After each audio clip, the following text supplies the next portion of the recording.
Postman Fro with a package for you. Bing bong! Anybody in there? I've got your package. It's Postman Fro with a generic package. Yeah! Yep. Postman Fro just brought me something new. Jared Polin FroKnowsPhoto.com here with the DJI Phantom 3 Standard Edition. Now this is the entry-level drone or quadcopter that DJI offers. It's $699. So if you're looking to just get into the drone game, this is probably the way to go. But let's give it an unboxing, a sniff test. Let's see what's in here. Let's talk about some of the specs and see if this is the drone for you. So I have to get into the box somehow. There we go, like this. We open it up, open, overlay. Oh yeah, here we go. We have this in here. It says, warning, warning, read and understand the user's manual and all other safety instructions before user equipment. You know what I say about that?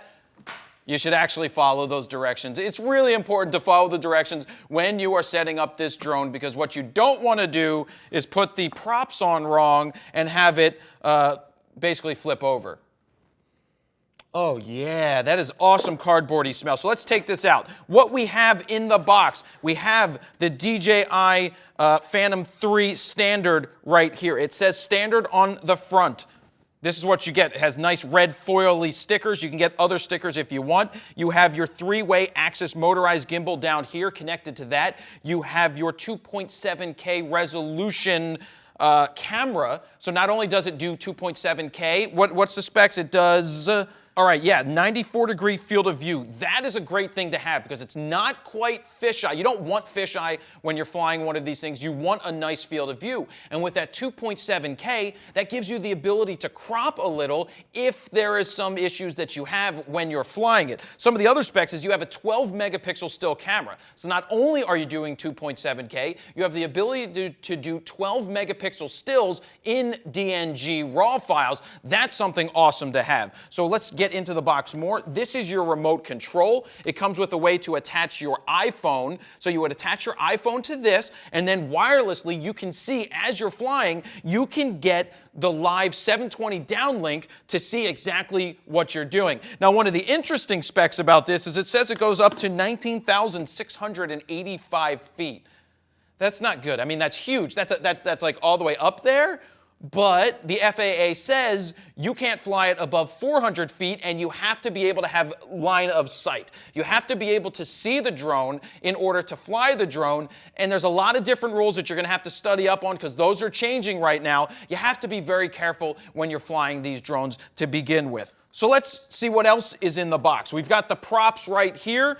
Mad props. You have 2 sets of props in case anything happens with them, but I want to point out one thing to you. There are 2 different types that come in with the drone. One has gray on it, one has black on it. Wish they were 2 separate different colors, like one had red, one had white, and then you match it up to the drone. You got to put these on properly. If you put on all the same color, you're gonna have a problem. So definitely read the instructions and directions that I threw on the floor. You shouldn't throw them on the floor. You should read them. Moving into the box more, we have a wrench, a DJI wrench. That comes in handy.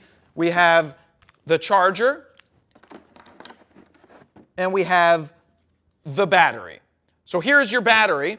This is a lithium battery. You need to charge it up. You're going to get 25 minutes of flight time. I recommend having multiple batteries. I know they're a little pricey, but if you want to fly more than 25 minutes, or probably less than that, because a good rule of thumb is if you get to get down to 30%, that's the time you want to start bringing the drone down because you don't want the power to die and it just falls from the sky. You have to be very careful with it. So you have that battery, you have a cable that connects into something.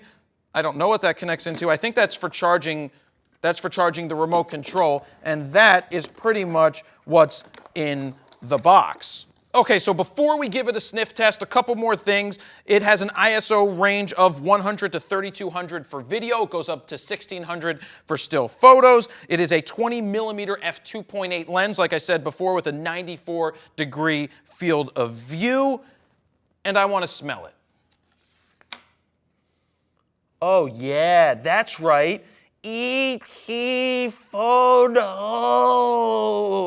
The reason I say that is because it smells like E.T. because I know what an extraterrestrial smells like, but it actually has this fly home function so that if it loses connection between your devices, it's going to come back to where you started it in the first place. Now, it's not always the most perfect thing, but it at least has the fly home function. It doesn't fly back to China unless you're in China flying it. It will fly back to the last known GPS recording where you started it. So that is everything that you get with the DJI Phantom 3 Standard. It is not bad. It's $699. It is the lowest end that they're offering. If you want to get into the drone game for $699, you really can't go wrong as a learning device. They do make more expensive ones, but if you're just starting out, this could be the way to go. And thank you, Postman Fro, for bringing me this. And that is it. Jared Polin, FroKnowsPhoto.com. See ya.